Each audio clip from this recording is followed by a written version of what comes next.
What's going on? Welcome to episode 12 of This and That Podcast, the only podcast that keeps God shuffling his feet.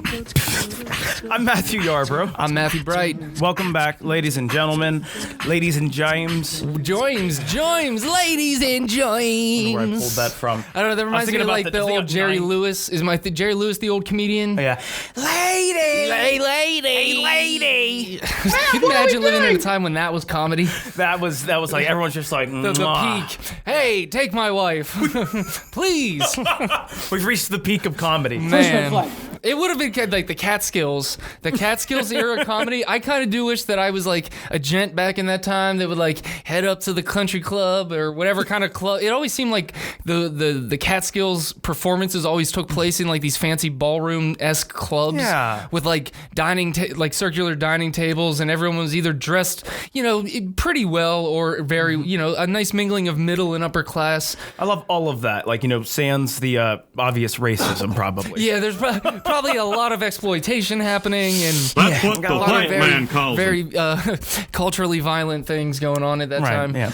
But anyway, welcome back, folks. If you didn't tune in last week, you missed Nugget Mania. Nugget Mania. I'm still recovering a little bit. We attempted to foolishly match the LA Beast's world record of 110 chicken nuggets consumed. Collectively, we came within 17 nuggets of matching it, but separately missed it by that much. Separately, Matthew here actually completed his portion of the challenge. He hit the 55 nugget mark. Exactly. This man consumed 55 nuggets. I found out that I actually ate one more than I thought. I ate 36, but I still I was 37 rather. 37. Yeah. I thought 37. Yeah. Woo, big difference. 37. Here, little kid. Did you get my Clerks reference there? I do now. Yeah. My girlfriend's done 37 dips in a row.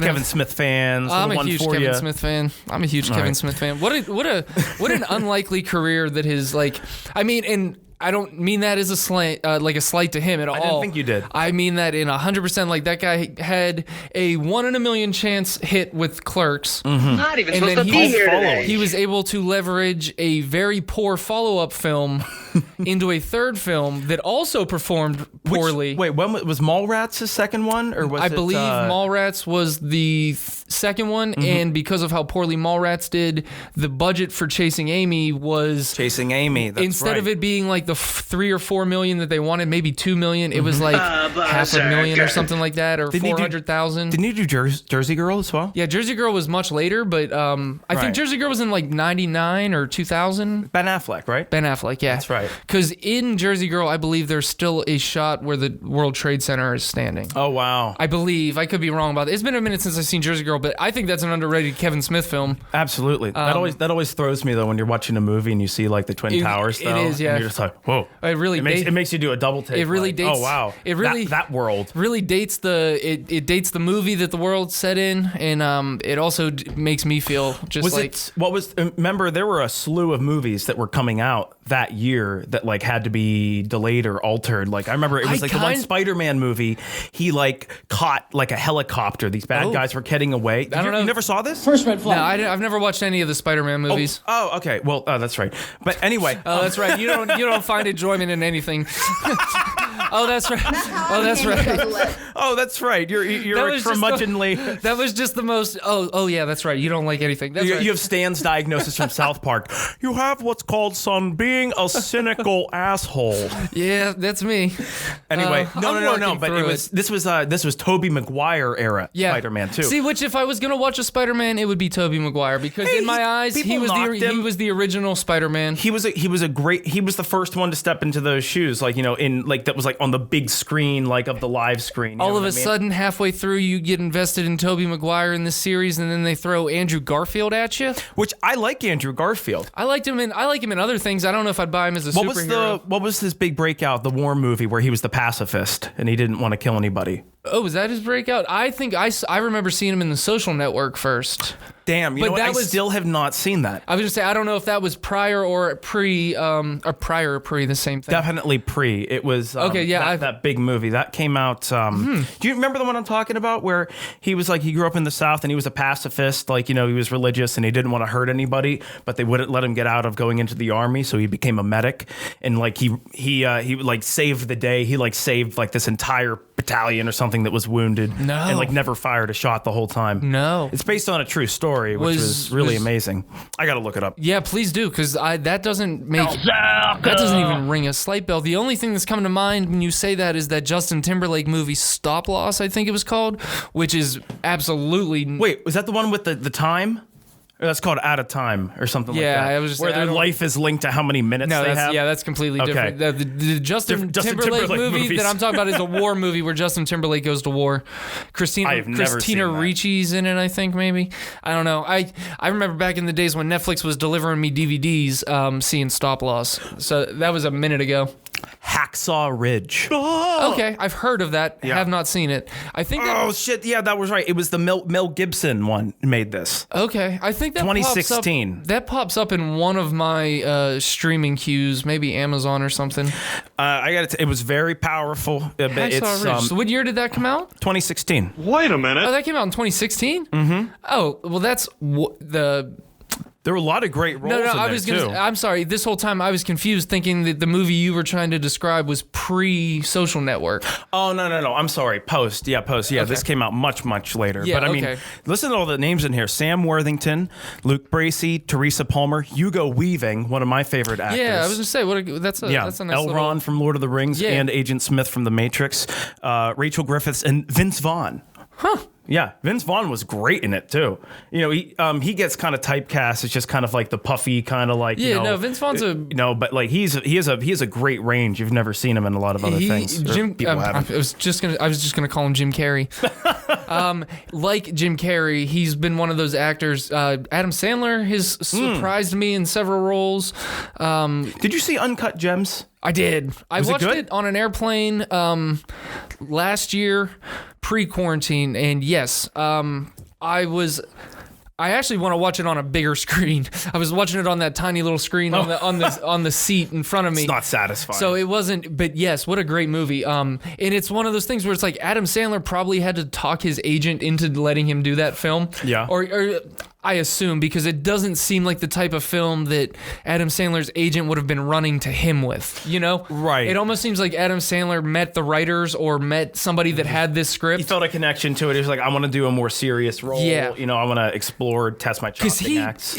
Adam Sandler does that from time to time. He did Punch Drunk Love. He did Rain Over Me, Spanglish. Oh, wow. That's right. Rain Over Me. He throws powerful. He throws these real cheesy, corny movies at you like Jack and Jill, where you watch them if you're a Sandler fan because you're a Sandler fan, but you're not expecting anything. But then he'll throw you a curveball sometimes where even as a Sandler fan, you're not expecting that. It's unexpected in the completely opposite direction and in the greatest way. I really enjoyed his little Netflix special that came out last year, the 100% Fresh. I didn't get all the way through it, but yeah, what I saw of it was enjoyable. It's part of it, because parts of it were just like that, literally his classic Sandler, just cheesy, being goofy, doing this like phone, wallet, keys. Which last year everybody needed. Everybody did need Everybody that. needed a little reminder of like just simpler, better times. But he had that really touching tribute to Chris Farley that he did at the end of that, which was just beautiful. Yeah, him and Chris Farley were tight. They were like best friends essentially. Him, that era of SNL David Spade and that whole crew. Definitely one that I would have loved to have been around for, been a fly on the wall in whatever way I could have been near it. It just seems like it was just nonstop. just like hilarity all the time. I mean, I imagine that it's still that way, even though everyone hates SNL. Even though universally, I think everyone thinks SNL is garbage these days. I'm still, every Saturday night that it's live, I watch it. If not live, Saturday, Sunday. Oh, it still has its moments, of course. Because, I still think at least once every episode, there's at least one standout sketch that I'm like, okay, they're getting weird. Or and that was weird. Because I personally love when SNL takes some very weird leaps.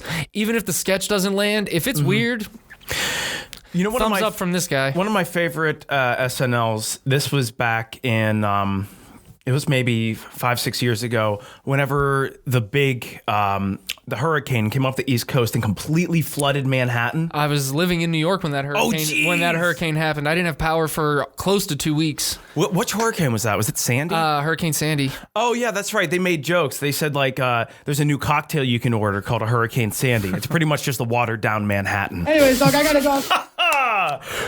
Yeah, man. That was a gnarly experience. When I lived in New York, I was through a hurricane and a tornado.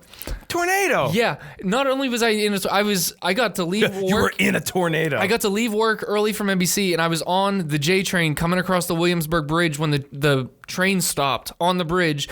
The power goes out, and we're sitting there for what feels like an eternity, and the wind is whipping, and the train is kind of shaking. And then a water spout comes down the river. All of a sudden, and it's like pretty quiet on there. Like you not so much that you could hear a pin drop necessarily, but like for a New York subway, it's quiet. Like that's eerie. That I had like my music paused, everything, and out of the silence in the back of the train, all of a sudden somebody's cell phone ringtone goes off, and it was like the Psycho music, like the and it was enough that I laughed and a couple other people laughed. But like this is ridiculous. I was genuinely scared for a minute there, and then sounds freaky. That was another one of those situations where I finally got home and the power's out for a day or so, and trees are down everywhere, and you're like, did I just go through a second tornado? Because there was one here in Pittsburgh back in the 90s. Oh, I remember that. That one came directly across my street and knocked our telephone pole onto my parents' car. Whoa! When that happened. So like that one, I was like right into that. Wow. So I've been through 2 tornadoes and a hurricane now. Damn. And do you remember maybe 6-7 years ago when Pittsburgh had an earthquake? Oh, yeah. There was, the tiniest little tremble that is like if you felt it, you thought maybe you tripped or something. Yeah. It was like, some people say they felt it more, and I didn't feel it at all, but apparently there was a very, very, very small earthquake. Mild seismic activity. Yeah, I've had farts more powerful than our earthquake. It's not even supposed to be here today. We do what we can, but we don't have the best earthquakes around here. That's good. We're the city of champions, not the city of earthquakes. We don't need not a lot of people selling earthquake insurance around we here. collect rings, not seismic activity. That was almost a great joke. It was almost a great joke. God. And I could tell it as it was coming out, and that's why I fucked it up. Is earthquake insurance a thing? Yes, I'm sure in some parts of the parts of the world, in some parts of our country, yeah, Japan. I'm sure it's a big thing. But I don't know about here. That's the one thing I've never. You could probably get it, but they would probably be like, "This schmuck wants to buy earthquake insurance." Yeah, sir. Yeah, we'll take that'd be $300 a month. Of course. There was a Simpsons where like he bought like volcano insurance. Homer did or something. Yeah. I mean, if you want insurance, there's probably insurance for everything. That's true. Somebody will take all of your money. You can probably insure whatever you'd like to insure. Somewhere from whatever you'd like to insure it from. Somewhere there is someone who will happily take all of your money. I'd like to get into that business. I'd like to be the nefarious insurance guy. Like, yeah, I come to me to insure things that no real bank will touch. Oh yeah, it's like we're insuring against rabid. When I'm independently wealthy, I will personally insure people up to like $2,000. If you have a small time endeavor that you don't know is technically legal, I'll insure. You were insured against Sasquatch attacks. Yeah. That's how I became a juggler. Yeah, something like that has a very low risk of me ever actually being culpable for any payouts. Insured against lightning strikes. Hey, that could happen. I know. And if you did, you'd have to pay out the wazoo. We get a lot of thunderstorms in Pittsburgh. You are insured against meteorites. Yeah. Wait a minute. I will insure against meteorites, 100% protected. And you see, there was like somebody in the UK. You get hit by a meteorite. You get paid, man. It's like playing the lottery, but with I'll get your money life. from other galaxies. The cosmic lottery. Yeah, you just won the cosmic lottery. This week on the cosmic lottery, Matthew gets you money from Mars.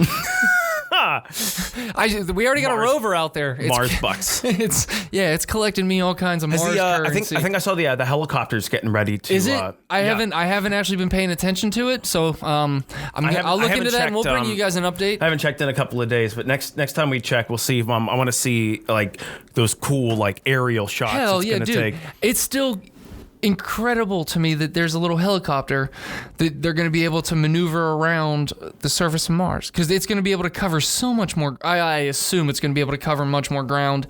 I don't know what its distance from the rover. I don't know. You know, what its capabilities. It has to like charge at the rover or something, or if it's like has its own solar thing. So like, I'm sure it has look into it. Its own whole world of restrictions and limitations. But I just can't believe they pulled it off. They pulled it off. NASA did something in our, not that, and I've never been a NASA hater, so I'm not saying NASA did something like, NASA I wasn't doubting them, but I mean, it is miraculous. It just seems like in my, at least in my adult lifetime, I haven't heard much from NASA outside of like, scientific discoveries from things that they've already had, or or predictions and things. They landed a couple rovers, which has been cool, but like this one really feels like a good giant leap. Even from the last rover they landed on there some years back. Yeah. Humankind. Yeah. Yes, it does. I always think it would have been cool to be alive, like, back in the 60s, whenever, like, to see the original, like, the moon landing. I've always said that if I could have been born in a different, like, if I could have chosen what time to be born, I wish I was born in, like, 1955. So then I could have, like, aged, from then on. Because I would have loved to have been, like, a kid in the 60s into my teenage years, and then like in the 70s be like late teens or into my 20s and through the 70s and really get to enjoy the 70s. Thought about this a lot. I have thought about this a lot because for the longest time it took me a while to appreciate having grown up in the 90s. But which now, I do appreciate. I'm a huge. That's how I became. I really I'm glad that if I was born in a time that I wasn't able to choose, I'm glad that I got to see all of the 90s for myself. Me too. I'm very it's very awash with nostalgia, 90s nostalgia. It's even kind of cool to say I'm an 80s baby, even though I'm not an 80s kid. I was 88. 88. Birthday's actually coming up in a couple of days. That is true. Both of our birthdays. That's right. We're gonna have a birthday extravaganza. Are you an Aries or are you at the cutoff after? I'm an Aries. Okay, because I know that maybe like 10 years ago, my roommate, whose birthday is later in April, in like the 27th, my old roommate. She was an Aries, but then there was like some new imaginary cutoff line where she then became the next thing. Taurus, I think. Yes, she became a Taurus because of where her birthday fell in the month of April. I don't follow astrology. They changed the calendar, and then all of a sudden, like she's just like a different person. I was gonna say, she's just not the same. I don't follow astrology at all outside of occasionally so stubborn reading now. my horoscope. But yeah, if you do and if you know anything about it, maybe I'm butchering the whole thing. Enlighten us, please. Leave us a comment. Elucidate us. Tell us that we're stupid and that our moon signs are out of a line, or make fun of us in the comments like you Not even supposed to be here today. Yeah, it's I don't know. Astrology there could be something to it. That's the thing. I don't personally know enough about it. I have a healthy level of skepticism about most things in life, and I think that that's a way to go about it. I'm not discrediting it, but I'm also not fully 100% vested in it myself. Have you ever been to a psychic or like a medium or anyone like that? Sort of. I've never had like my palm read or like my tarot cards read or seen a psychic. I looked into hand lines and stuff like that. I've got some pretty pronounced hand lines, some of them. Brzrkr. I looked into it one time, like, because I love going into like any like new age type of like shop, because there's always like just really cool, like beautiful artwork and stuff, and like I love like chimes and things that ding and ring and stuff, like they have like singing bowls and like incense and stuff. The weird aura atmosphere of like, what are you turning into, some kind of feminist? Oh yeah, It almost feels like you shouldn't be in there. Like it's taboo. Yeah, kind of. Or like taboo, even if people will make fun of you if they find out that you're in one of these places. You see somebody coming kind of out of a room called like the realms of the imagination. It's like, Matt, is that you? Yeah. Oh man, I didn't. I thought this was the gym. Hey everybody, this guy just saw a psychic. What? All of a sudden, cars rear-end each other.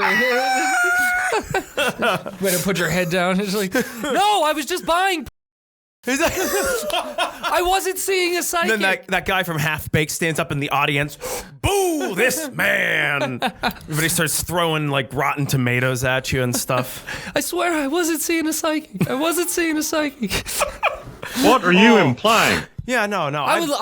I to love one going time. into those places though, and I love looking at all the different books and the stuff and like that. I mean, it's just fun. It's interesting. I have some friends who are firm believers in maybe not psychics, but in like. I guess I can't say they don't believe in psychics, but believe in their predictions. So I have some friends that are very into that sort of thing, and I've never tried it personally, so I've always reserved judgment. But I would like to personally one time go get like my palm read or have my fortune told just to see what it sounds like to me. But I want to make sure that it's like one of those scenarios where the person that's doing it knows nothing about me. I'm like walking in cold off the street. Yeah. That's how I became a juggler. And I would be like that guy that's like tight-lipped. That's like, I'm here to hear what you have to say. Right. Because we've all seen like the John Edwards types where The it's Long just like, Island Medium. Yeah. Do you know who I am? Like That lady kills me. there's someone here. Exhausted. Was your And they're grandmother's trying name to reach out to Dorothy? you. They're trying to reach out to you. I sense First red flag. it starts with Doris. Yes, that's right. Does anybody in this room have a relative whose name begins with I'm seeing? They died I'm suddenly. seeing a giant letter D. Does anybody in this room have a relative with a name that has a D in it? No D's? How about an E? It could be an E. I got a cousin Ernie. Ernie, wait a second, is it Ernie? Yes, but did anyone ever call him Bert? My cousin used to call him Bert because he liked Sesame Street. Okay. I think he's telling me. Yes, he's telling me, sir, your house is on fire right now. You shouldn't be here. How do you connect with the month of January? That show Oh my God. kills me. Call my ma. Man, what are we doing? It's insane. I feel bad. I feel bad for the people. Sir, I'm sorry to inform you. Sir, I'm sorry to inform you. Your dog has died. In the time you've been sitting here listening to me talk with this ridiculous accent and hairstyle, your dog has died. You'll never see him again. Sorry. All right. Yes, the dog dead? Okay, yeah, I just told him. Okay, Somebody good. kill that fucking dog. They died suddenly. You're gonna make me look like a fool. Sir, I just want you to know I've kidnapped your dog. Do you know who I am? I've kidnapped your dog. Sir, if you don't sit down and give me the answers I'm looking for, you're never gonna see that dog again. They died suddenly. This show took a dark turn. I love it though. First red flag. I love it though. No, I can't believe. Like, I feel bad for those people that get roped in. But what a beautiful thing for your mom to validate. It's like your grandmother is telling me that you're a wonderful daughter, and you don't have to be ashamed Yeah. about your furry addiction. Man. You know, I mean, Do you know who I am? like it's like, and people are like crying and thinking they're having these breakthroughs with like the relatives that have passed on. Like, you're preying on these people. Yes, that is all it is. Is you walk into people a are bakery, insecure, you know. you walk into a bakery. If you're standing in line and all of a sudden you're like, "Excuse me, ma'am, How do you connect with the Ma'am. month of January? did your mother recently pass?" They died suddenly. Ma'am, Anyways, dog, I did gotta you go. recently lose a daughter horribly? Horribly, Ma'am. under violent circumstances. Excuse me, sir. Was your son recently gunned down in a horrible accident that he had absolutely no part in? Was he basically in the wrong place at the wrong time? Is it eating you alive right now? Do you know who I am? Look how they massacred my boy. Sir, your son is coming to me and he wants me to tell you what is that? What? First red flag. Yeah, the pain never goes away. It never goes away, sir. Your life is gonna be anguish just like his death. Just so you know. Anyways, dog, He I is gotta go. currently burning in torment for eternity. What's that? What's that? He's coming in again. Oh, your wife is also cheating on you. Yes. Your son, I don't know why he wanted me to tell you that. With your brother Ray. What's that? They died suddenly. I'm not even gonna tell you what he just told me. And then she didn't just leaves the guy hanging as he walks away, just like ready to herself. She never actually signed the prenup. I am exhausted. I would just love this here. Get like a spoof where it's somebody walking in, but like it like where she thinks she's talking to people, but it like just really like she thinks she has like a Bluetooth on or something, and she's really communicating with all these. Oh my god! It's called Side Medium. Side medium. Ma'am, what are we doing? Sir, did you know that your cousin Lonnie didn't actually pay his local taxes last year? That's the funny thing about guys. The Southside Medium is actually just a debt collector. Just hoping that the people on his list, he's like, excuse me, what is your anyone name? here? I'm What is getting your- a name. Is there anyone here whose name is start with Ralph? My name's Ralph. What last name? Ralph Lester. Ralph Lester. You've been served. Yeah, that's it. He's like, I'm getting something. What did you say your last name was? What'd you say your last name was? Lester. I'm getting. Hold on. I'm getting something. Yes, you are $4,443 in back taxes, sir. You have been served. Yeah, you're being audited. He's like, but is my grandma here? Fine. If you want me to do it in your grandma's voice, you owe $4,448. And she's just like, I'm very disappointed in you. I'll be right back. Don't you go dying. She wants to know you're her least favorite grandchild. And that's how I became a juggalo. She left you out of her will on purpose. It wasn't an accident. It wasn't the dementia. Do you remember the movie Ghost with Whoopi Goldberg? Of course, That plays the psychic. Yeah. That is the psychic that I would go to. I would go to Whoopi Goldberg, even if I knew she was a complete fraud. Well, okay, she was the real psychic She was the real psychic. all along. Yeah. Whenever the spears go into her, she, oh, wait, Gloria, what'd you do to your hair? Dude, that movie, I argue that movie is one of the greatest movies of all time. I haven't seen that in so That long. movie can make me go from like 100% laughing tears to crying genuine emotional tears. What are you turning into within some an hour kind and of a half? feminist? I remember I watched that when I was really little, and it was saw it on TV, and I remember being fascinated by it, but I was also terrified of the port whenever he All the pushed- spirits. Oh yeah, he pushes the guy and he dies, and all the spirits come and drag him down into hell. I lived 2 blocks from that intersection where they filmed that. I found that out much later. I was watching Ghost and I was like, that intersection looks familiar. That looks familiar. Did a little bit of research. Yeah, when I lived in New York, that's right at the intersection of Myrtle and Broadway in Brooklyn. So if Murder and Broadway. Myrtle. Okay. Myrtle, Myrtle. Yeah, Murder in Broadway. That's a good movie title. Ha! Skull's out. They died suddenly. Yeah. So yeah, if anyone from Brooklyn is watching this and lives near Myrtle and Broadway, that's where Willie, the bad guy in Ghost, gets pulled under by the black spirits that come up out of the ground. Gives me the gibblies thinking It's- about it. I was really little when I saw that, and that like kind of traumatized me. No, that movie- It seemed like That movie's legit, and then it's forever tied to the. I was gonna say forever tied to Unchained My Melody. love. I don't want to sing the whole thing, so we'll get copywritten. Give me one more line. One more line. I need your love. I am exhausted. Yes.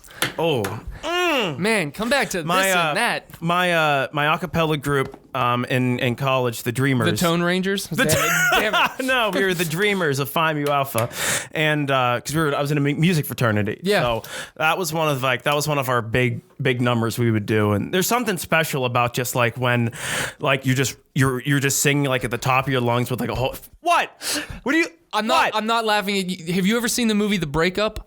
Oh, okay. There's a character in that movie that goes as hard describing the feeling of singing in an a cappella group as hard as you're doing it right now, and that's what I'm laughing at. I'm thinking of that movie where he's like, there's just something about a symphony of guys. A guy symphony. It's like a symphony of guys.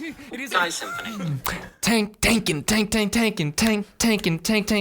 Brooke with the kick drum. Come on the kick drum. That's Gary on the kick drum. And he's like trying to lead everybody around this dinner table, and they're like, tank. Yeah, because The Breakup is such an underrated romantic comedy because it is not your typical romantic comedy. I really was that Jennifer Aniston Jennifer and Vince Vaughn? Jennifer Vinston. Jennifer Vinston and Aniston Vaughn. Yes, Jennifer Vinston and Aniston Vaughn, man. With my acapella group, Lone Ranger. It is such a great movie. I might actually watch that tonight. Every time we record an episode, I'm like, I'm gonna watch that movie. I'm gonna tonight. watch this movie. If I actually sat down and watched all the movies I said, I would have like 3 weeks worth of We entertainment. would have only had 3 episodes. Yeah.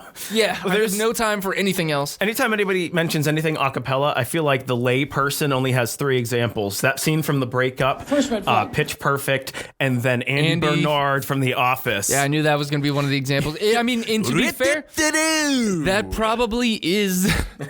They died suddenly. I just hawked up a loogie thinking of a cappella singing and how crisp and clear your voice has to be. That episode with him and when Steve Carell, or I'm sorry, Stephen Colbert comes back as the member Broccoli of, Rob? Yeah, Broccoli Rob. It's like, Broccoli Rob, you know I am the boner champ.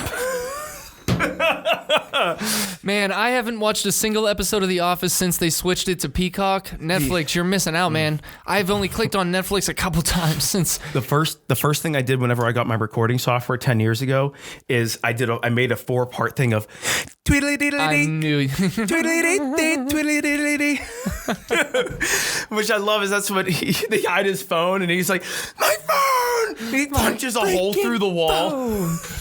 Yeah, man. Ed Helms is. Ed Helms. I saw him when I went to Bonnaroo like 6 years ago.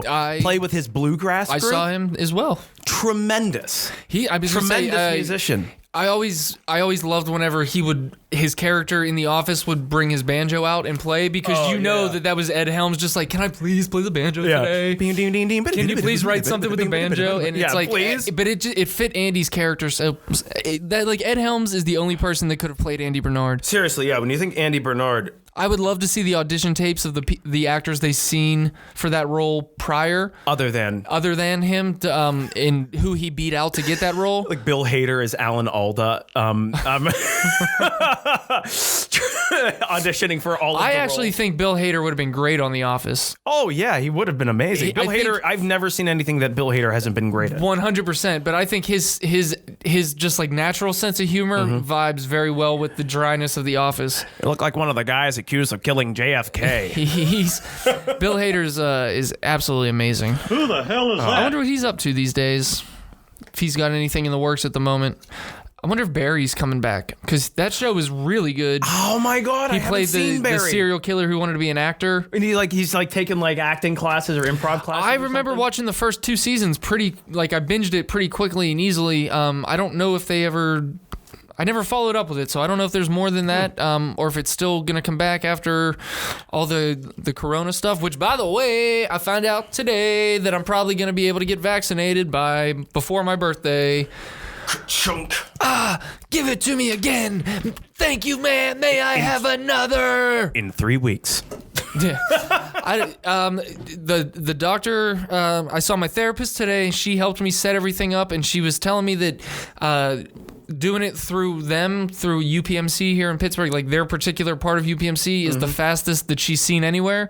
So she told me that I should expect to hear back from them today or tomorrow and then be in there getting my first round of vaccination within the day or two after that. Nice. Within a week? Literally within a couple days from now, I could be getting my first round of vaccination. Happy birthday to Matthew.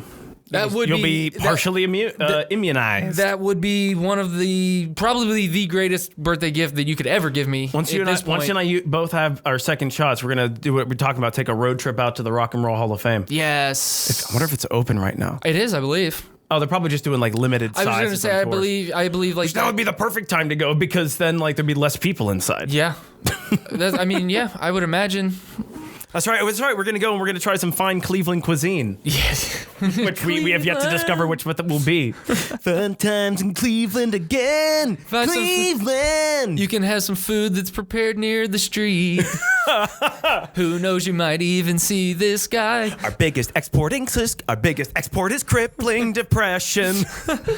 I remember one of my very good friends is from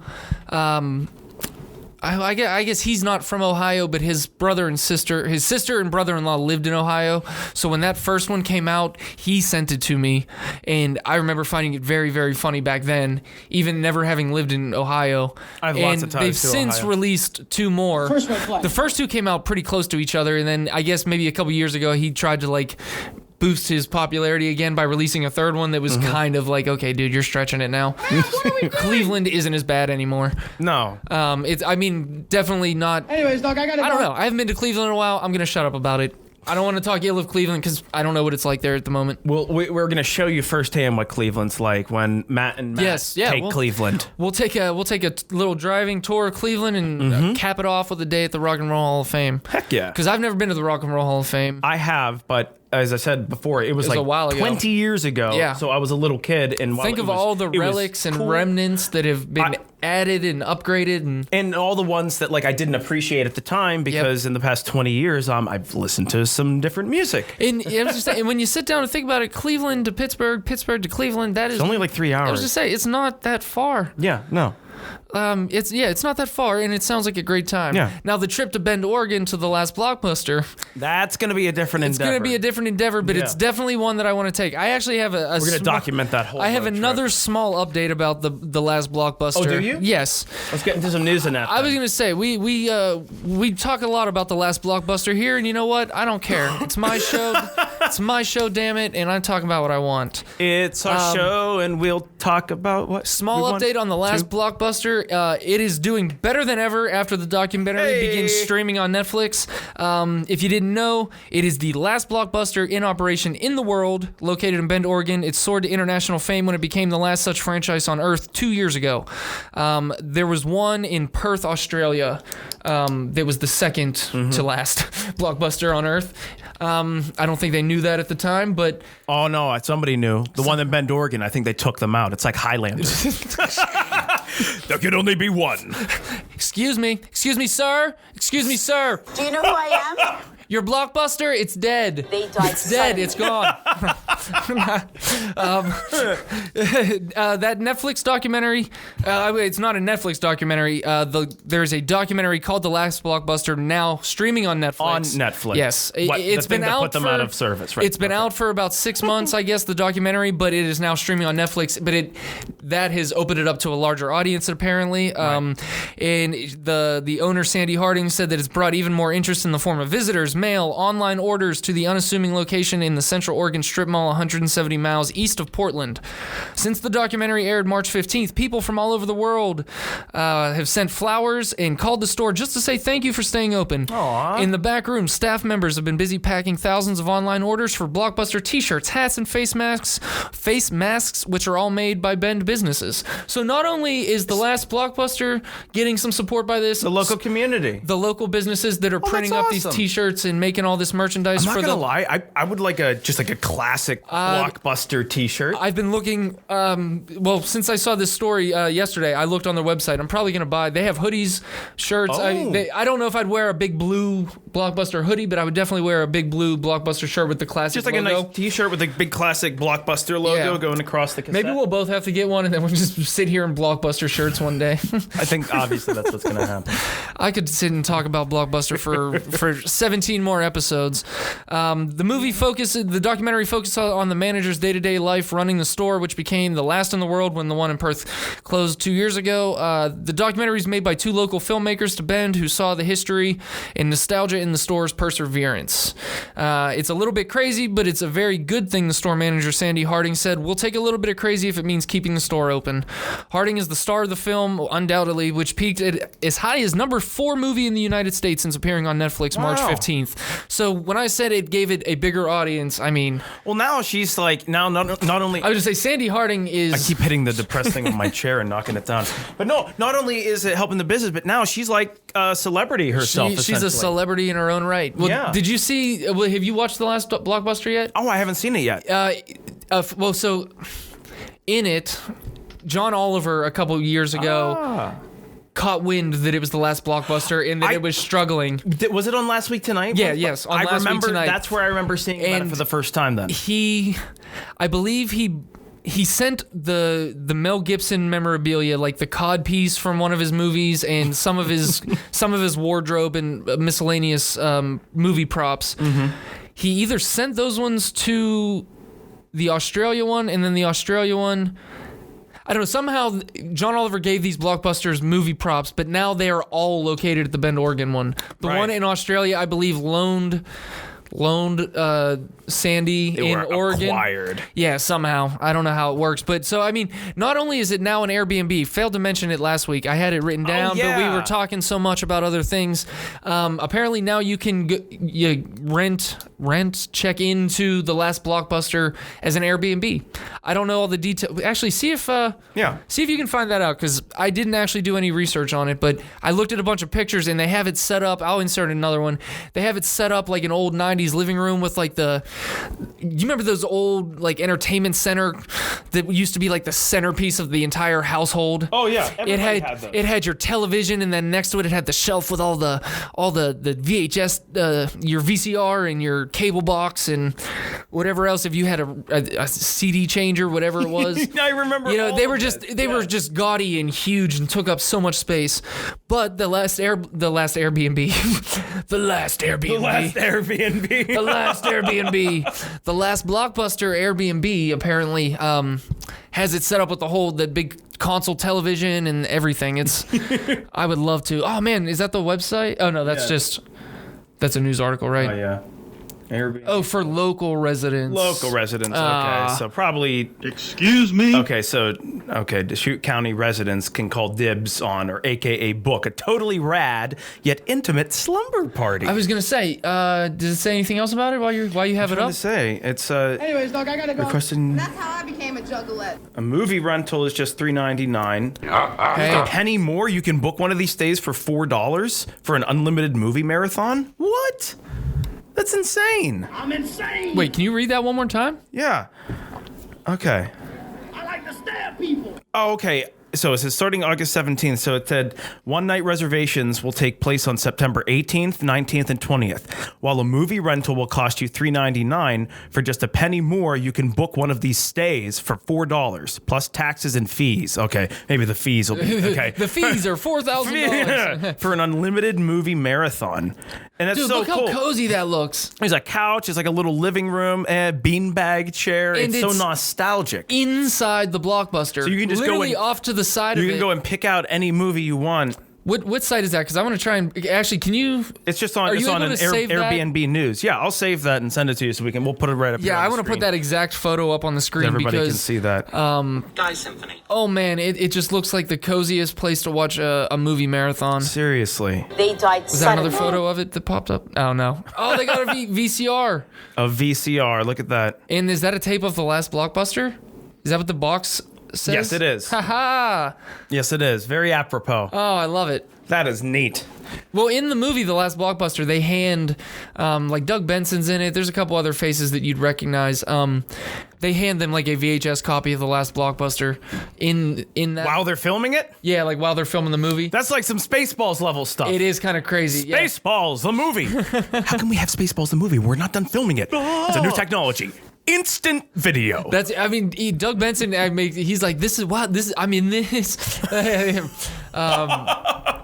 Yeah, so Do you know who I am? The Last Blockbuster is thriving right now thanks to Netflix. That's awesome. Which, yeah, ironically is the reason that Blockbusters no longer exist in the large scale. Weird, ironic, and twisted connection, but still good nonetheless. But you know what? I'm okay with the fact that there is still one Blockbuster is a beacon of blue and yellow light shining for all movie buffs that are, they'd appreciate that. It's still holding it down. There's still a little fire going in there. It's just a symbol of just times gone by, I guess. But what a sad time to go by. How do you connect with the month of January? What a sad time to go by. I'm gonna get out to Bend, Oregon at some point. Oh yeah. Maybe when my crypto, when my crypto booms and I can retire, I'm gonna take a trip to Bend, Oregon, hopefully, and buy that Blockbuster. Now, I had a crazy thought the other day. I was like, I should just move to Bend, Oregon, and just work at the Last Blockbuster. That's where all this has been leading. Dude, That's how I became a I don't want a lot out of life, honestly. I don't want a lot out of life. Sorry, everybody. I don't have like big dreams of owning a big mansion and 1,000 cars. I don't have those dreams. That. I would be perfectly happy working at that Blockbuster if I could support myself, you know? If I could just pay my bills working at that Blockbuster, that would be good for me. I always thought it would just be so cool working at like a video game store, just like a guitar store or something like that. Yeah, you know? I'm obsessed with stand-up comedy. I work at because I want to enjoy my job. I could go get a job that pays me more, sure, but I really want to enjoy the job that I go to. What's the price of your happiness? Exactly. And for me, at least at this point in my life, it's not worth going into a place that I dread going into every day. Anyways, dog, I gotta go. I thought I was like, maybe I just pack up all my in my trunk and drive across the country to Bend, Oregon. On the road again. Bend, Oregon seems like a delightful place to live. It seems like it's one of those like cozy little places, 170 miles east of Portland. And then you could go into Portland if you want to get really weird with it. Yeah, well, 170 miles away from Pittsburgh is what, like Philadelphia is what, 300 miles from Pittsburgh? No, yeah, that's like a 5-hour, 6-hour drive depending on where you're going. Yeah, New York City's 372 miles from Pittsburgh. 376 maybe. That'd probably be like a 2-3 hour drive. Not too bad. From Philly to New York? No, from Bend to... Oh, from Bend to Portland? Bend to Portland. Yeah, that's probably not that far. Definitely do it in a day. To and from without it being a big deal. Sometimes it takes me 2 hours to get, to the Strip District and back, depending on traffic or what's going on in the city. Which bridge is closed, or which tunnel is closed, which river is flooded. That is becoming an increasingly more frequent cause of traffic congestion and road closings. At least here in the South Hills, like Route 51. Oh, yeah. Whenever it rains for a couple days, even if it's not heavy downpours, the little creek that kind of goes along Route 51. Yeah. At least down here closer to the city. That starts to immediately back up and overflow. Oh, yeah, and just it's like all of a sudden the whole road turns into a bathtub. You got 6 inches of water on Route 51, which has a 45, 50 mile an hour speed limit. If you're one of the first people to catch that puddle, notice that, very high danger of hydroplaning and all kind of crap. But I'm noticing more and more that I think Pittsburgh's infrastructure isn't as structurally sound as we think it is. I never thought it was. Or it's beginning. I used to think we had a pretty good infrastructure just based on how well the city has done rebranding itself like a tech and medical place. So I thought my dumbass this whole time thought that my tax dollars were actually going to improve the bridges in the infrastructure. And then one of our bridges catches on fire a couple years ago. Oh, I remember when the Liberty Bridge caught on fire. They had to shift the entire bridge 7 inches to the left.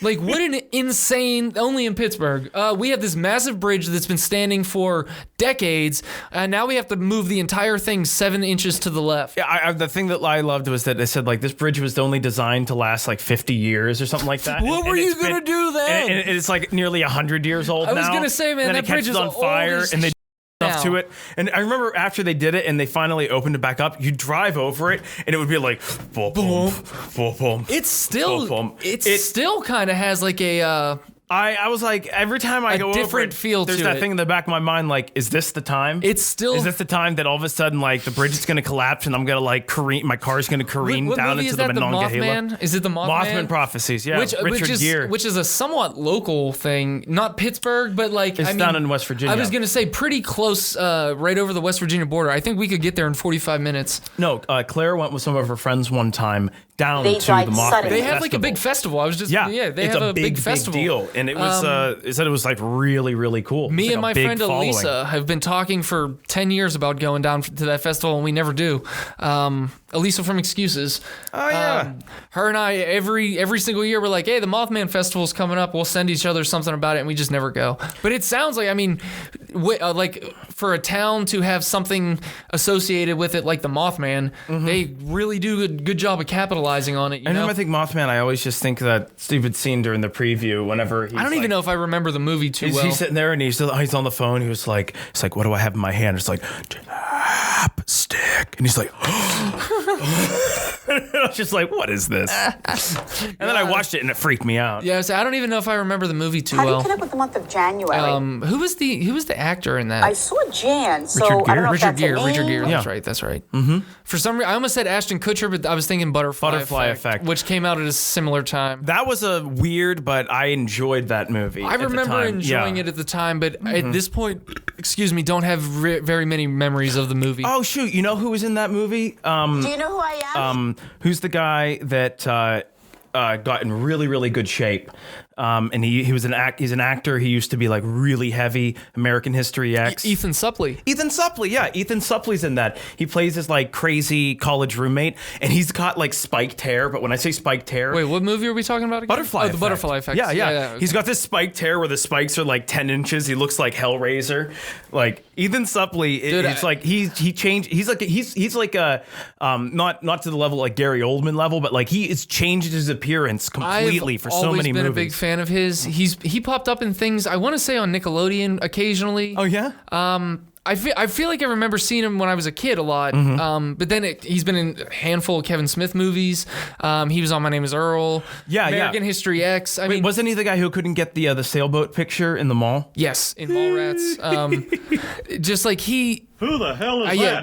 Exactly what you said. That guy, not only is he extremely talented, he's putting in some serious work right now. I'm going to put in a picture of before and after, or like before and current. Seeing like what he's done is like had been such motivation for me personally. Like, I don't know if he can do it, then see if you can find real quick just how much weight he's lost. See if there's like just a quick answer of like how much weight is Ethan Suplee down, because I'm gonna bet that he's lost over 200 pounds at this point.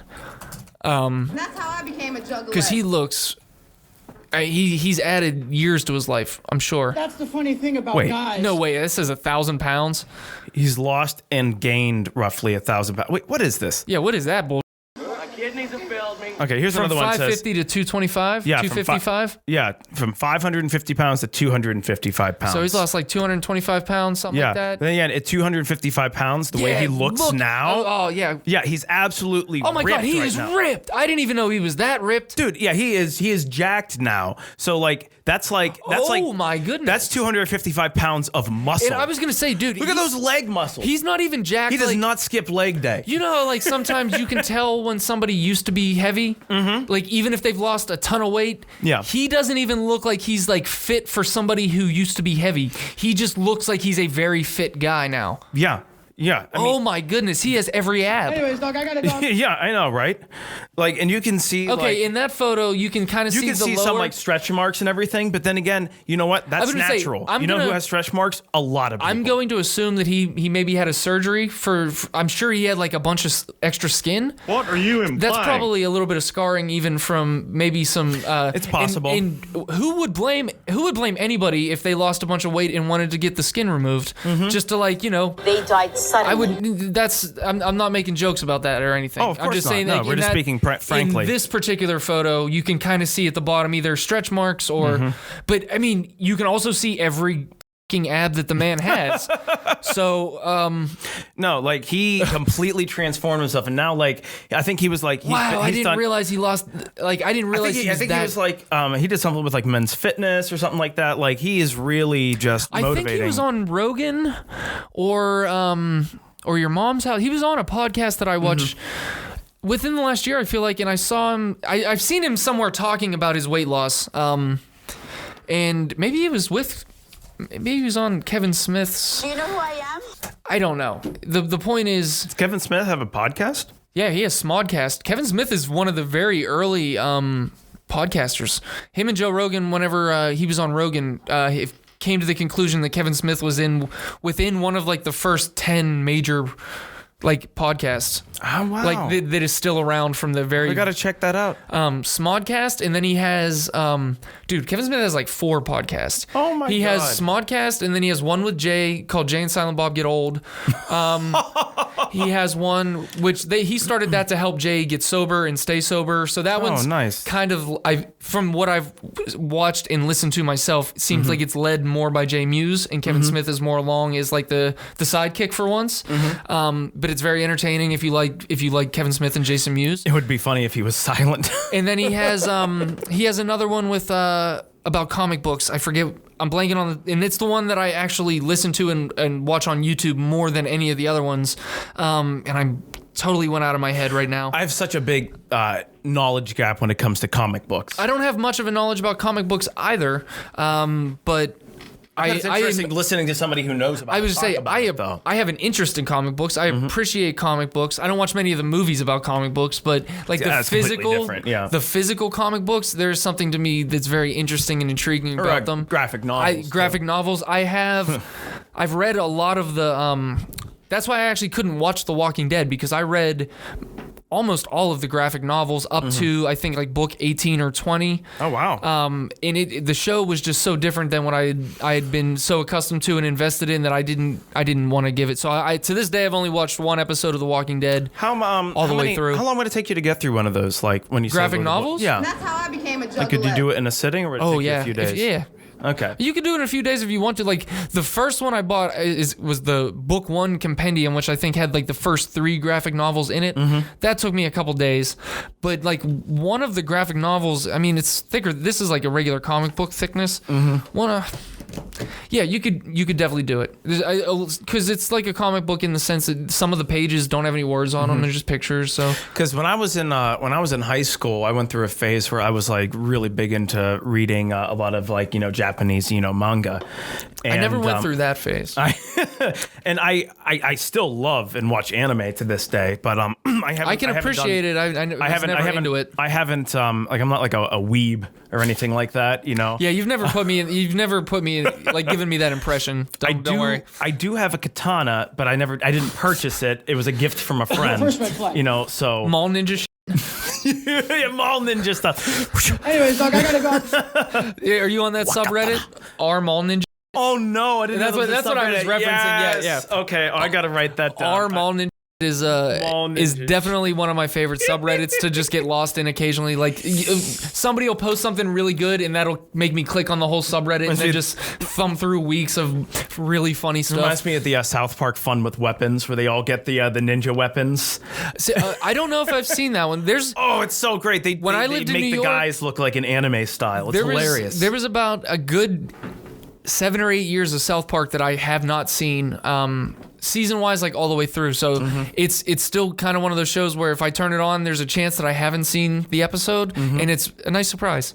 I haven't been like. I will eventually just sit down and binge it on Hulu or something. There's a lot of great ones, especially from the last the last couple seasons. I've seen the last couple all the way through. Right, I have seen those, and they've sometimes they went off the deep end with some of their ideas. They just did a new. They did a new pandemic special. A new pandemic special. I haven't seen it yet. I haven't either, but I forgot. I turned on HBO Max the other day. We should watch that before next week. Yeah, we will. I turned it on HBO Max the other day and saw that it was. I thought they were putting the first pandemic special up again, and I was like, "This is like 6 months old. Why are they putting this up?" And then I saw that it was something completely new, and I was like, "Yeah!"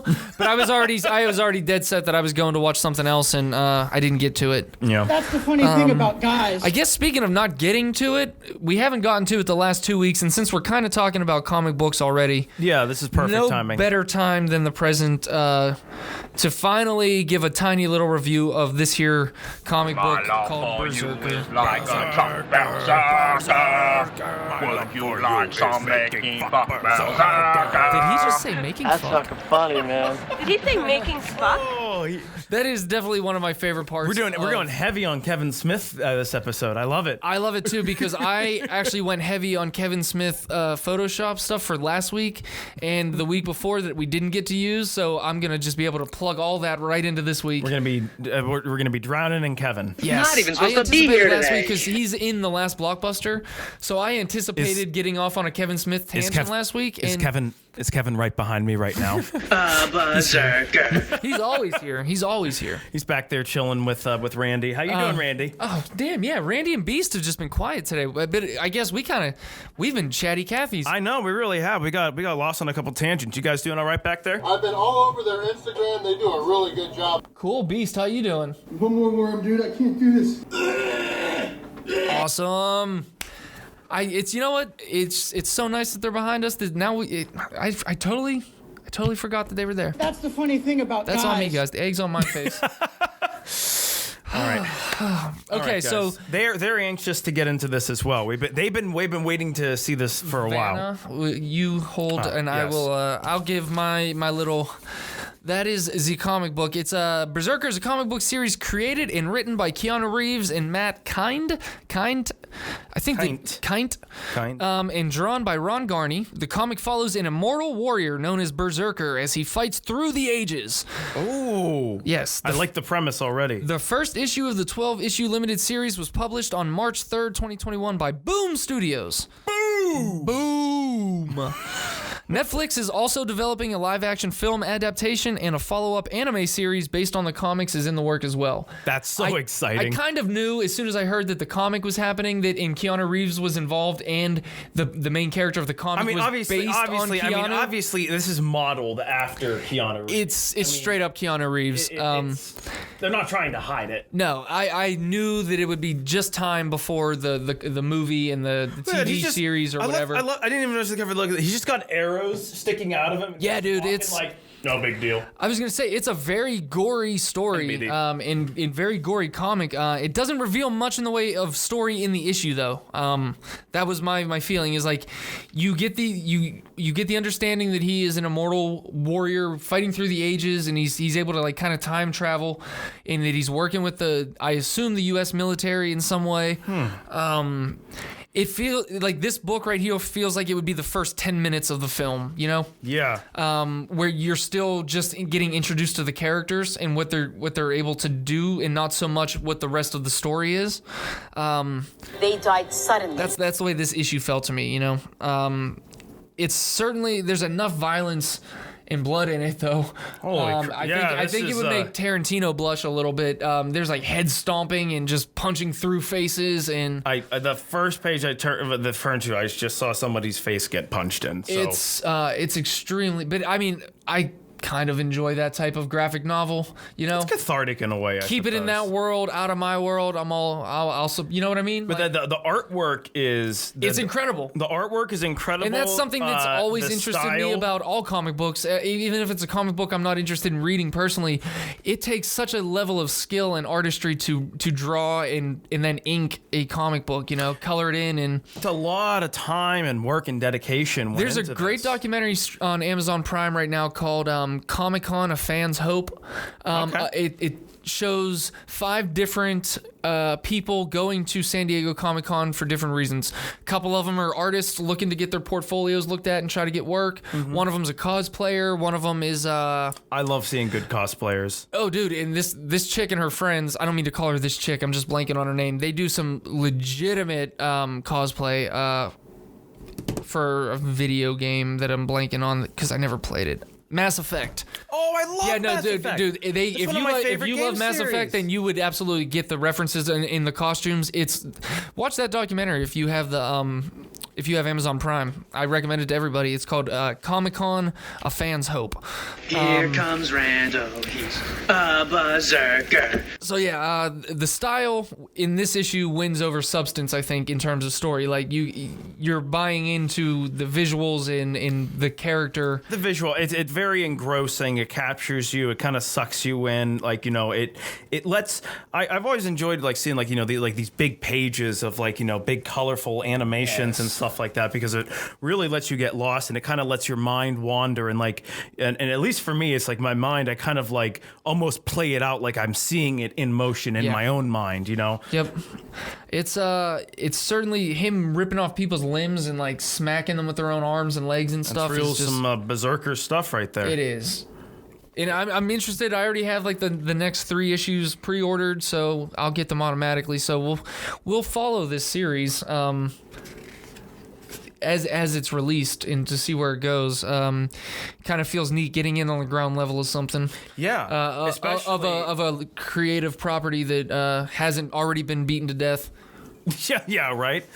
There's like or yet another reboot. Yeah, exactly. Yes, exactly. Maybe that's exactly what it is. Maybe it's just something different. Maybe it's it feels new. just fresh and something fresh. I'll even watch the TV or movies that are made out of it. You know, so we in this story we see some flashes of his internal struggle, the deaths that he's dealt to people and how he feels about them in his memories of them, but that's about it in this issue. So you can tell that he's a badass time traveler, violent, but he's got some internal struggle. Yeah, what a cool page, right? Yeah, I don't want to spoil anything for anybody. I'm just kind of leafing through this as Matt talks about it. And everything he's saying is spot on. If you're I have some choice graphics that I'm going to put up on screen that'll be nice and clear for people to see. But yeah, look at that's not one of them. This is if you want. That'll spoil too much. If you want to see this, you'll have to go out and pick up the comic, which is only like $3 or $4. That's really not bad. Off the newsstand. I say if you're looking for something that's kind of new and different, if you're tired of the same, or even if you don't like graphic novels or comic books, but you're interested in it, this would be a great place to start. Yeah, dude. As Matt said, though, it's definitely mature, definitely very gory. But I mean, the artwork is very well done, and it's I was just saying, it's not very, very visually. It's not like your Sin City gore where everything's black and white. It's full color gore in this. The color scheme is really cool too. In certain parts before he gets his special powers, he kind of looks like Spawn right after Spawn gets burned up. Good connection. Yeah, and I'm looking forward to seeing where the series goes and I'll be excited to see where the comics go. Did they say they were doing an anime and live action? There's a live action. What is it? A live action film adaptation and a follow-up anime series based on the comics. I might even check out the anime series.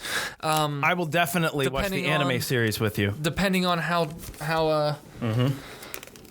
that comes out. See, this is what I really respect. I appreciate about you, that you put it back into the sealed container, where it will remain for the rest of its life, unless I decide to read it again. But I have that collector's mentality for some things, and even though I don't anticipate this book ever being worth like $1 billion, I still want to keep it nice. You know, they shipped it to me in this. I didn't go out and buy the protective sleeve or anything. That would be the next level nerd, right there. It's like I have many layers of protective sleeves. I was gonna say I've definitely been that way with Pokemon cards in the past, where I have Did my you have own, like the big binder with all the things? I never had a binder because I thought there was too much risk of getting surface scratches from the plastic sleeve. So I would put them in a very, very thin plastic sleeve and then in a very hard plastic sleeve if it was a good one.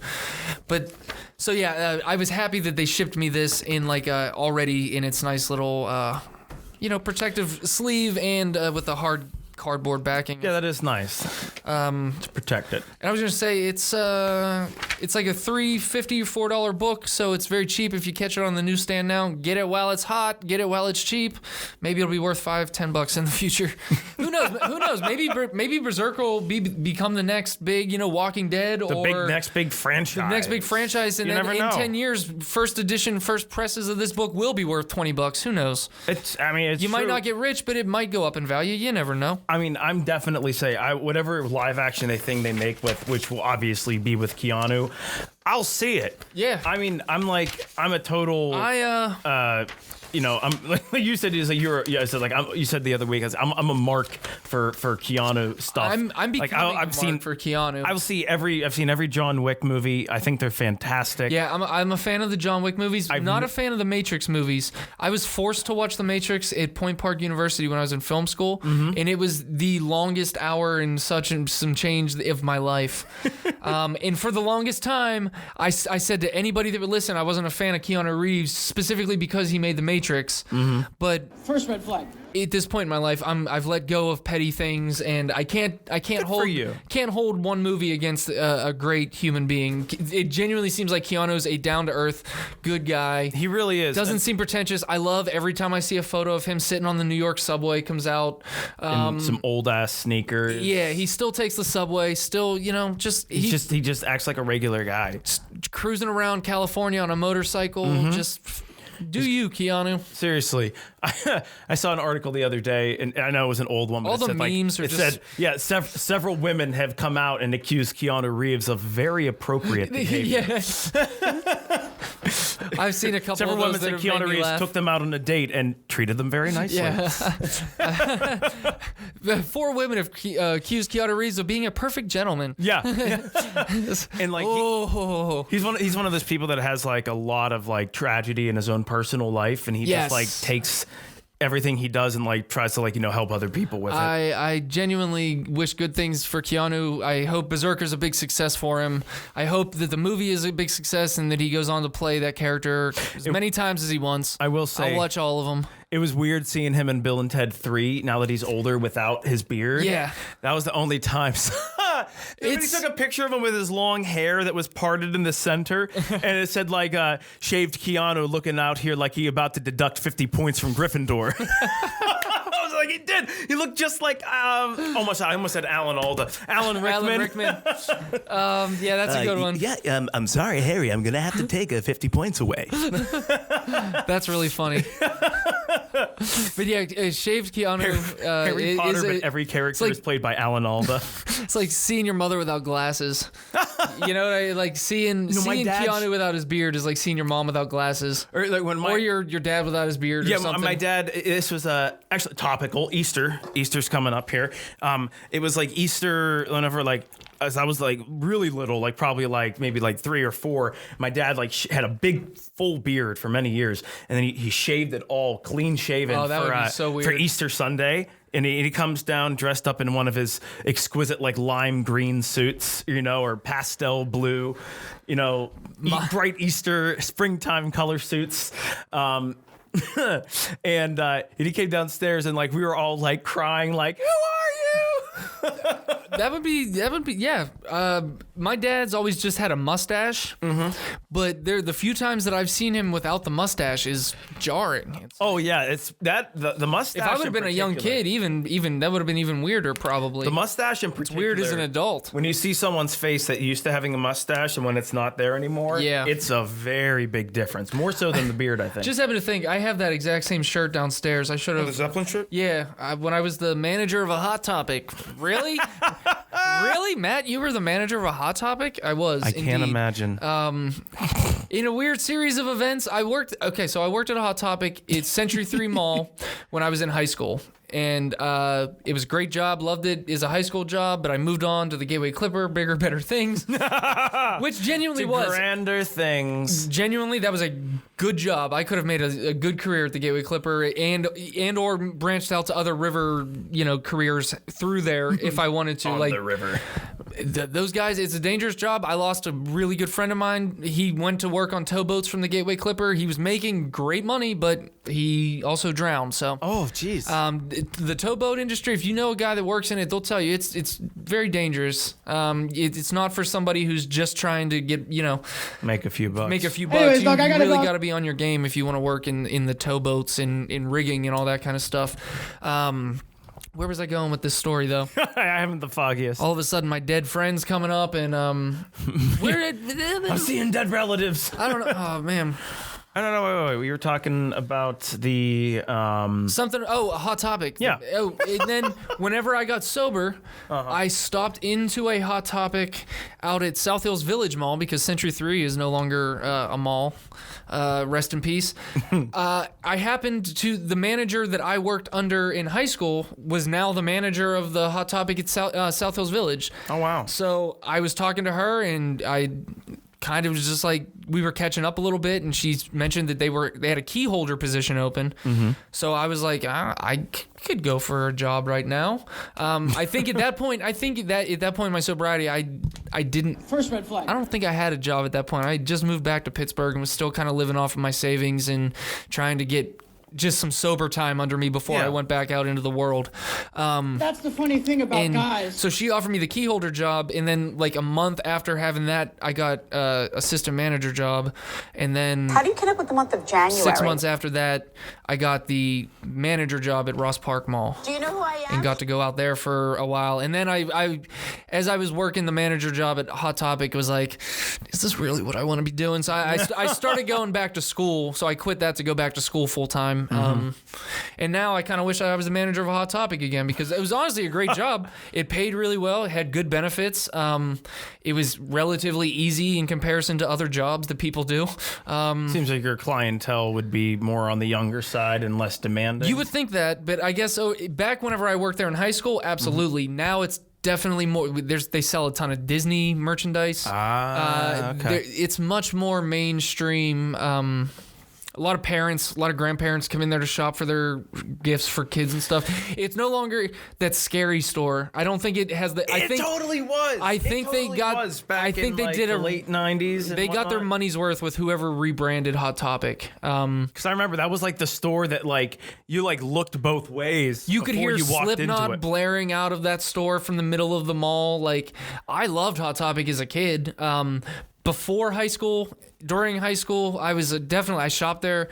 I loved going there, but There's just always like a bunch of kids in high school who were like the Hot Topic kids, where you tell their entire wardrobe. It was you.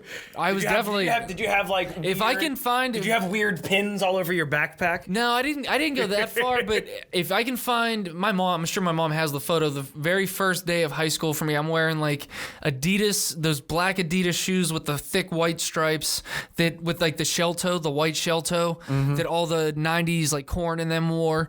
I have a Hot Topic Tool T-shirt. I have like a chain wallet. I probably have a bead necklace, like one of those beads.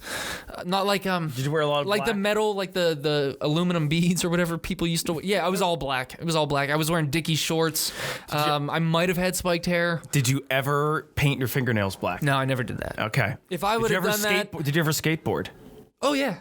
Okay. I skateboarded. I tried to inline skate for a while. I never got good at inline skating, but I don't mean to allude that I was good at skateboarding either, but there were a few things that I could do on a skateboard.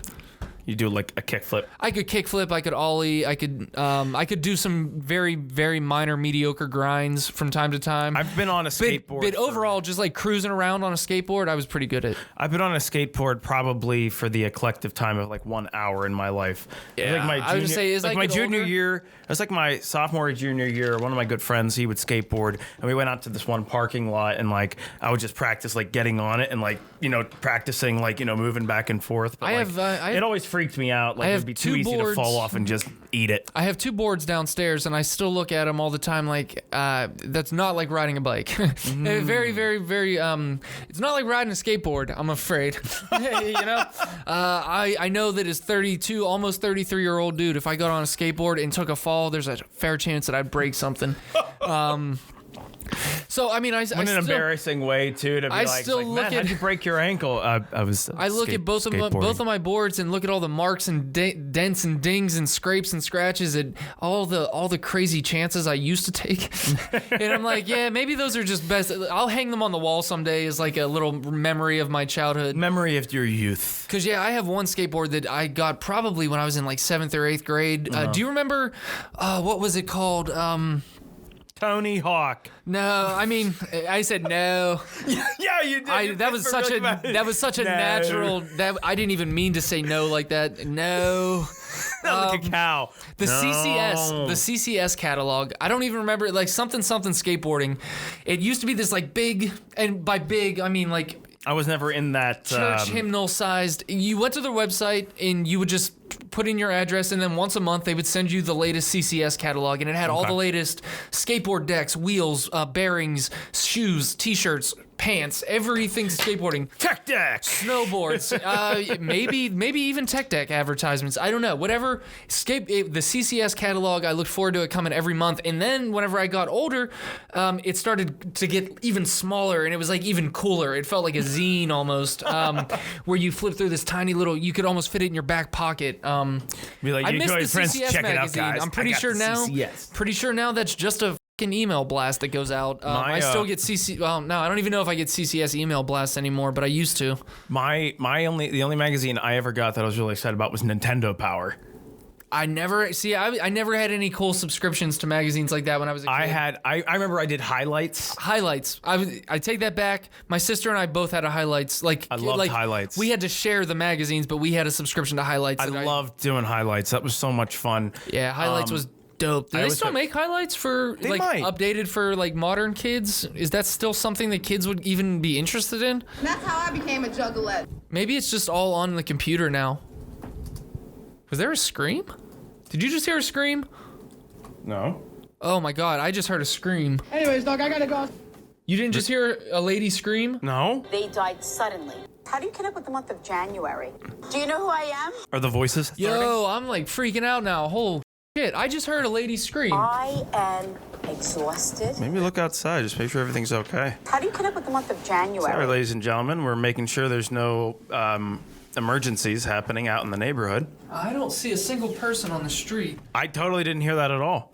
Whoa, I wonder if it picked up on the audio. Okay, anyway, sorry. Highlights Magazine. First published in 1946. Whoa, 1946. Wow. I thought that was a total 80s, 90s thing. New. Oh, looks like it's still going strong, too. But is it all digital now, or is it still a magazine? It says magazine, merchandise, and apps in digital. So there's apps, there's an apps for it, but they also have the real Maybe the millennials that are now having kids are keeping it alive. All the millennials that grew up with it. Yeah. There's nothing more exciting, like as a little kid. Yeah. And you get your highlights in the mail, like. Yeah, dude, look, I haven't seen the highlights logo in so long. Uh-huh. The red with the... Dude, Highlights Magazine. Yeah, dude, so many still out there. Like puzzles and like I always wanted the only word magazines searches, that I ever wanted subscriptions to when I was a kid was Nickelodeon Magazine and WWF Magazine.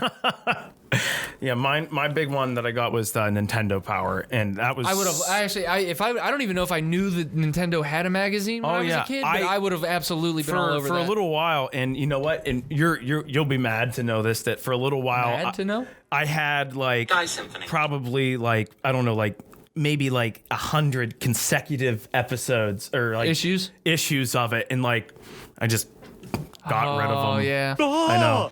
They weren't like in mint condition or anything. I was like reading these, taking on vacation. I would bet that if you went onto eBay and you said you listed those and said, "Hey, I have issues number 1 through 100 of Nintendo Power magazine," somebody would give you $100 for that. Oh, I'm sure. Maybe even 150. I don't know. Maybe those issues are worth. I don't know what Nintendo Power's worth. Like, especially whenever like the GameCube was coming out, like the new consoles were coming out, like because like I got Nintendo. There's got to be a collector for that sort of thing. Right when the N64 came out. So like we were getting magazines. So like all of a sudden you get an edition. And all of a sudden like the whole cover was like Donkey Kong. You know, what was the one magazine? Was there a magazine called like Game Gear or something? Game Informer. Game Informer, I think, is the one that I recall the most. It used to sometimes come with like a demo CD for like you could put into your PlayStation. Yeah. I always remember getting like, I mean, I'm not... Okay, we would go into like Rite Aid and we would like rip the plastic bag of the magazine open and we would take the... Dude, we were poor, little deviant. We were poor kids. I mean, I'm not justifying it now. No. By any means, it was wrong to do, but that's how we used to get our demo discs to try new games. That or go down to the Blockbuster or the video rental store. Yeah, I did that. My parents would never let me rent video games for some reason. So I don't ever recall renting video games. Once I found out about the Exchange and Dave's Music Mine, that's whenever I was like, okay, I can go buy used games. I've gotten really tons of great used games from the Exchange. You can always find lots of great. Yeah, great talk games. About a place that I didn't think was going to last for very long, and they're still kicking years and years later. I've now worked for them for a little bit. That's where I was working whenever I started working at Hot Topic. I also worked at the Exchange very briefly. After I got sober, because I was working at the Exchange whenever I got arrested and sent to the hospital for making threats against myself. I'm insane. Well, don't drink, kids. Don't drink to excess if you're already depressed. Yeah, it's just exacerbate the situation for all of us. I got kind of another little story here about comic books, video games. There's a film reboot of Resident Evil coming out. They died suddenly. And it's actually one that looks like it's going to be very close to the original video game. So, Okay. you know, like, I watched the first Resident Evil movie that came out, and it wasn't very close. Is that the one with Mila Jovovich? And apparently all of them are very good, but it's not the video. I wanted to see a Resident Evil movie that was exactly like the video game with zombies, and you're running around and you're following Chris Redfield and all this. You didn't get any of that in the Mila Jovovich movies, but this sounds like it's actually going to be a true to the video game Resident Evil movie. It's called Resident Evil Welcome to Raccoon City. And the release date is moving from, I guess it was supposed to be released on September 3rd, but it's recently changed to November. Okay. November This year. November 4th, 2021. Okay.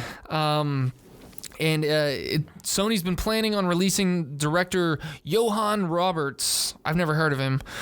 Video game adaptation film franchise reboot Resident Evil Welcome to Raccoon City on November 24th. That cast includes Kaya Scodelario as Claire Redfield, alongside Hannah John Kamen as Jill Valentine, Robbie Amell as Chris Redfield, Tom Hopper as Albert Wesker.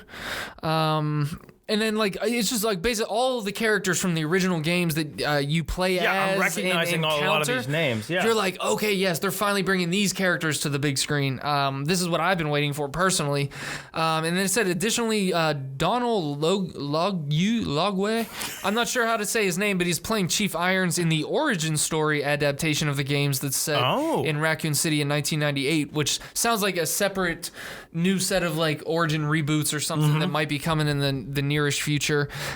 With this movie, I really wanted to go back to the original first two games and recreate the terrifying, visceral experience I had when I first played them, whilst at the same time telling a grounded human story about a small, dying American town that feels both relatable and relevant to today's audience, said Roberts in a statement shared by Deadline. The film will be released theatrically, and it's said to kick off a new universe inspired by storylines and characters from Capcom's classic Resident Evil games. Wow. So, thankfully, we might finally be getting the movie that I can't be the only one that's wanted that movie. I think it would be so cool. I mean, I've always thought it would be cool to just like make it like a bottle thing, like the original game where you're inside of a mansion. Yeah, you know? 100%. And it's just like, that's enough. That's all you need. Like a terrifying prospect of being in this old house and like there being like 1,000% zombies in there, like the undead that are trying to kill you, and like you're hurt or wounded and have limited supplies. Yeah, that would be a great. That'd be a great movie, and that was my original hope for the original. I think there was 3 Resident Evil movies they made. It's blurry for me. I was just say I didn't watch any of the ones after the first one, so I don't really remember off the top of my head. But I will definitely tune into Raccoon City and see what they got going on. Yeah, no, that sounds. The director seems like he has a personal interest in the games and keeping it as true to that as possible. Which, fingers crossed. Even though it's not an original property, so it's still like Hollywood. I'm still waiting for the days where Hollywood starts taking risks, like Dumb and Dumber again. You know? Oh yeah. Like it seems like back in.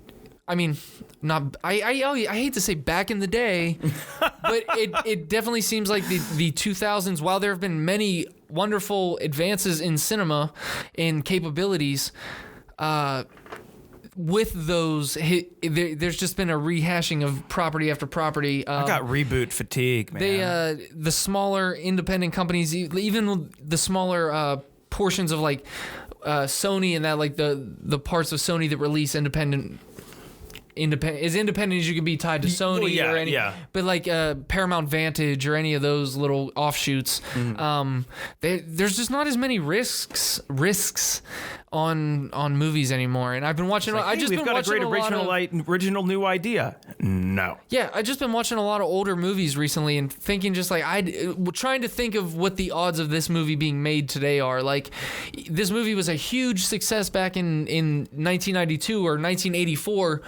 But if you approached a modern day movie studio or producer with this script and said, hey, the exact same script that got made, so you're not changing anything, not updating anything, say, hey, would you make this movie? They'd look at you like you're crazy. What about like a movie like, I was just thinking like with like interesting, weird concepts that like they're just like kind of out there, like Liar, Liar, or like Big or something like that. Like most of those kind of movies wouldn't, yeah. I just think it's like, oh, that's shit, even Ghost or, Yeah, no, that's true. Even movies like that. that was a risk.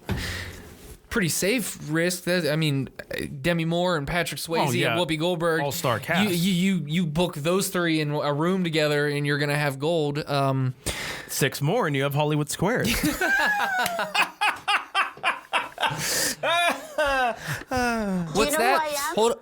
Sir, Patrick Swayze is talking to me right now. I'm gonna have to ask you to hold on. Your grandparents weren't in the movie Ghost. I'm sorry. I'm talking to Patrick Swayze right now.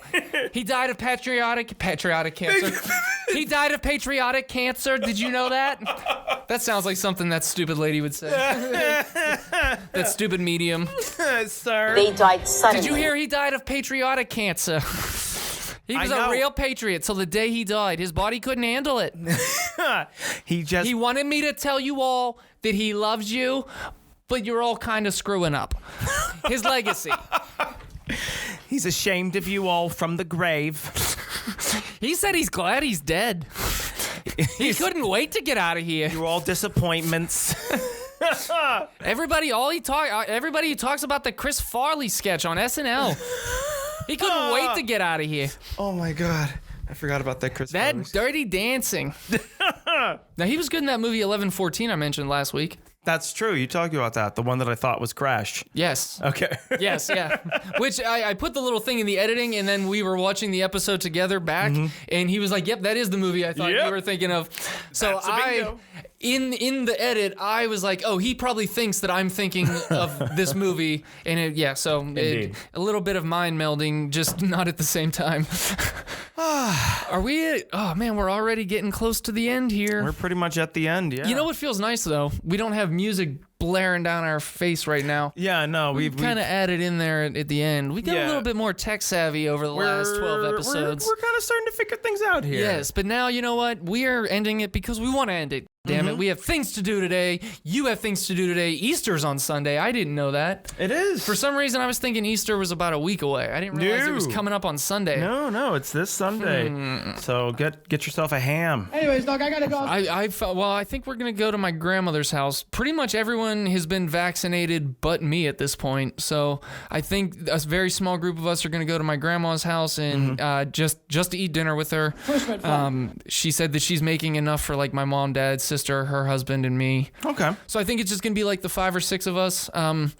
Just going to have a dinner and then I'm going to hang out with some of my family. I'm happy because both of my parents are vaccinated. Nice, and then both my parents. sister and her husband are going to be getting theirs too. So, and I think I think actually my other brother, my only brother, and I was going to say, how many brothers do you have? I got 12 brothers: Mikey, Bobby, Georgie, Tony. Say them again: Tito, Mikey, Bobby, Georgie, Tony. All right. Well, ladies and gentlemen. Yeah, man. Episode 12 went by really quick. Yeah, thanks for joining us. We got through some of our news stories. Yeah, next week, I didn't get to anything I talked about, but it's still topical, so we'll talk about it next week. I got through three of the 4 that I had. So, we were going to talk about Bad Trip. Oh, yeah. The Eric Andre film. New Eric Andre film, Bad Trip, came out. I guess basically it's very funny. It's kind of in the vein of Jackass's Bad Grandpa. If you're part staged, part scripted, part real world, seeing how people react, and it is fantastic. 100% very funny. So check that out. We were just going to talk about that a little bit. Just give you our recommendation, and then I guess check back next week. I got a little bit of an update on some Britney Spears info. We've been following all Hashtag free Britney. I would say hashtag free Britney. I never thought that I would become I would be on a podcast that becomes so entrenched in Britney news, but you know what? Here we are. I'm into the weeds with Britney now, so I've been following her, and I got a page and a half of Britney Spears news that we'll bring to you next week. Awesome. Everybody, have a good day. Have a good Easter. Have a good day. Have a good day.